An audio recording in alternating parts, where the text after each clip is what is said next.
सरकारी सिस्टम के खिलाफ हमारी ये शंखनाद लगातार जारी रहेगी। आज तक की खबर से पूर्णिया में तो लोगों को राहत मिल गई, लेकिन कोई भी राज्य हो, लचर सिस्टम की तस्वीरें सामने आ ही जाती हैं।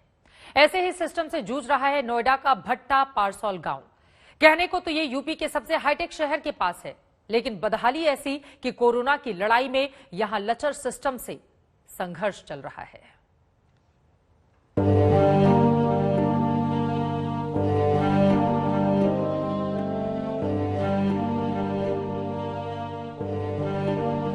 की वजह से रेट गिर गए। हमने बोल दिया कि घर ले जाओ।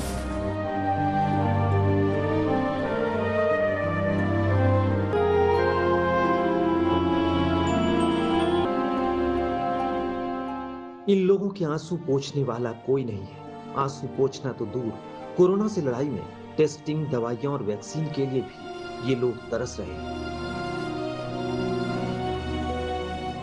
हैरानी इस बात की है कि ये यूपी के दूर दराज का गांव नहीं है। ये भट्टा परसौल है, जो नोएडा की हाईटेक सिटी और देश की राजधानी से महज चंद किलोमीटर दूर है।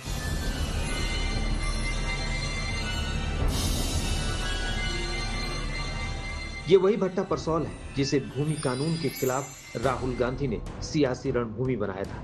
मगर आज इस गांव में कोरोना मौत बनकर टूटा तो ना तो वो खुद यहाँ आए, ना उनकी पार्टी से कोई आया। हाँ, इतना है कि इकलौते स्वास्थ्य केंद्र पर उनकी पार्टी के नेता ने अपना इश्तिहार जरूर लगवा रखा है। इस वक्त मैं ग्रेटर नोएडा के पारसौल गांव में हूं। आपको याद होगा, पारसौल वही गांव है जहां 2011 में जमीन के लिए संघर्ष हुआ था और बड़े बड़े नेता, यहां तक कि राहुल गांधी भी मोटरसाइकिल से पारसौल गांव में पहुंचे हुए थे।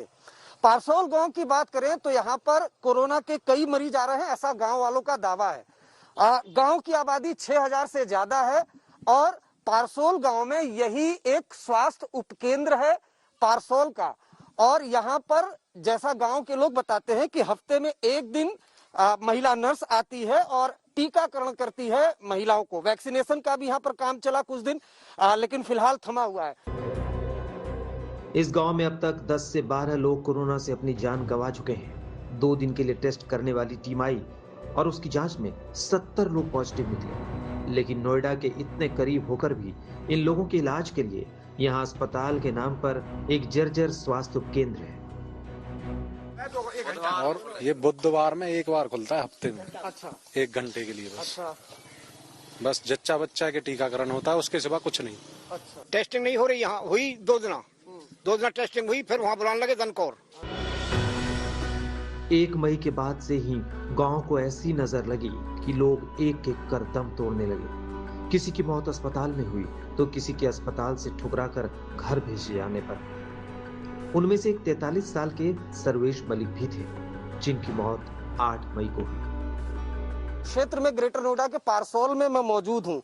सर्वेश मलिक हैं, जिनकी उम्र 42 से 43 साल के लगभग की थी। इनकी तबीयत अचानक खराब हुई और इनकी मौत हो गई। 2 तारीख को उनको दनकौर ले गए। दनकौर इलाज करवाया 3 दिन के बाद कोरोना का यहाँ घोषित कर दिया इनका दनकौर ही। यहाँ के बाद बुलंदशहर ले गए। बुलंदशहर जाके भर्ती करे अस्पताल में। वहाँ जी गए, उनने लिकाट दिए है। उनको ऑक्सीजन ना मिल पाई, ऑक्सीजन नहीं मिल पाई। ऑक्सीजन की वजह से रेट गिर गए। हमने बोल दिया कि घर ले जाओ। घर आके 10 मिनट जिए, सांस तोड़ दिया हमने। जब नोएडा के इतने करीब के गांव के हालात ऐसे हैं, तो दूर दराज की स्थिति का अंदाजा लगाया जा सकता है। यहाँ भी 10 से 11 लोगों की मौत के बाद टेस्टिंग टीम आई।